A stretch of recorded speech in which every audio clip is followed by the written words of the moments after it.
Greetings everyone and welcome to Outriders.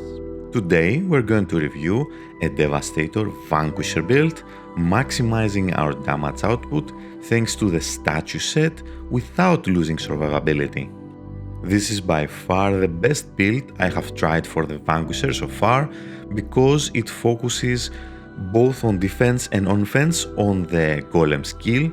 Thanks to the statue set, it will double our firepower, weapon life leads and also keep up 90% of the time a 65% mitigation damage, and thus we have a skill both using offensively and defensively, and that's what the Devastator Vanquisher is probably missing as a core. Before we proceed to the armor and mods, just keep in mind I'm not focusing on maximizing my firepower, although I do not miss any DPS because I focus on mods that increase the percentage of damage, and I only have the stare into the barrel to increase my firepower. That's why you will not have 1 million firepower, but the DPS in my opinion is still very good, and the advantage is when you face elite for the first time, you do not have to build up, you do not have to kill certain enemies to maximize your damage, and you can just melt the elites and bosses very fast. Let's have a closer look at the build. You can see the armor and mods in the background. As I told you, the plus side, no build up. Crit stack just builds in a split second, 5 critical hits is easy to achieve. Stare into the barrel gets active as long as you have enemies in close range. But if you want maximum firepower, you can replace Captain Hunter, Tainted Blood or Stare into the barrel with Sharp Eye and Bloodlust, and thus going very close to 1 million firepower. For the main weapon of choice, I do recommend either the Fatal Symbiote or the Amber Vault.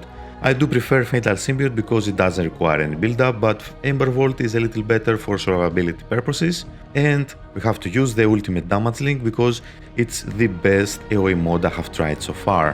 To maximize the AoE damage, we can use the Anemone or the Death Shield with the Moaning Winds mod. To use it once in a while where we're surrounded by enemies or close bosses, it just hits for 1 or 2 million when in close range, so it's very good. And for the sidearm, I also have the Moaning Winds just in case I want to use it, although it's not really necessary to be honest.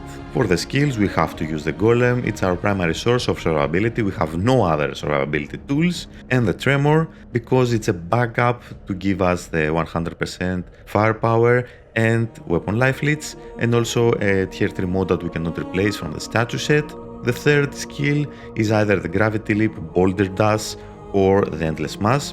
I do prefer the Gravity Leap for solo, it helps us catch up the enemies, but the Boulder Dash has some better options if you want the tier 3 mod to increase your weapon damage, but for solo I do recommend the Gravity Leap or the Endless Mass. After some testing, these are the talents I go with. I don't require the second Dry Them Out for extra 5% weapon life leads.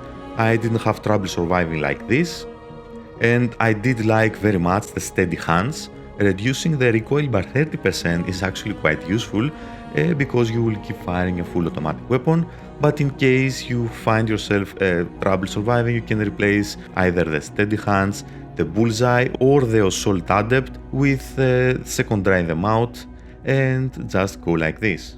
I personally don't like champion because it only lasts for 10 seconds and I do use golem between 6 and 15 times per challenge mode. It can be good if you want to burst down some bosses, otherwise you can just go with something else. The build is quite simple to use. We open up with golem and we have to make sure that it's always active. For that we have to keep killing enemies, and thanks to the golem of death, it will extend its duration by 2 seconds for each enemy we kill. And we also have a 100% increased duration thanks to our mods, and this will make it a little more consistent. We can use Tremor to get a 40% increased weapon damage when we face too many high health enemies or elites. We always have to keep using our kinetic skills to keep up the 70% weapon damage increase thanks to the final tree from our Vanquisher, and we have to keep track of Golem in case we don't have so many enemies around us. We have to keep Tremor as a backup because as soon as Golem ends, we'll have to use Tremor to get the 100% increased weapon damage and weapon life leads in order to survive. And that's another reason why I chose Gravity Leap, because you can just choose to remain in the air and just defend yourself like this, wait for the Golem's cooldown to come up and then just keep using it. Morning Winds, it's perfect to dispatch smaller enemies very fast, all deal massive amounts of damage in elites or high health enemies, but be very careful. As I told you, Golem is our primary source of survivability. If we kill all the small enemies, we cannot take advantage of Golem of Death, and in case we face 1 or 2 high health enemies, we won't be able to keep up Golem long enough to kill them sometimes, and in those cases just utilize Tremor and Gravity Leap to kill them and survive. I'm still working to see what other things can work with a Vanquisher Devastator, but unfortunately the statue is the way to go for an easy Vanquisher solo Devastator build to just navigate through solo challenge tier 15 expeditions in gold without so much problem. And that was it for today's video. I really hope that it will help you solo challenge tier 15 expedition solo with your Devastator easier. Feel free to like if you liked, and you can subscribe to stay tuned for more upcoming videos or Outriders and other video games.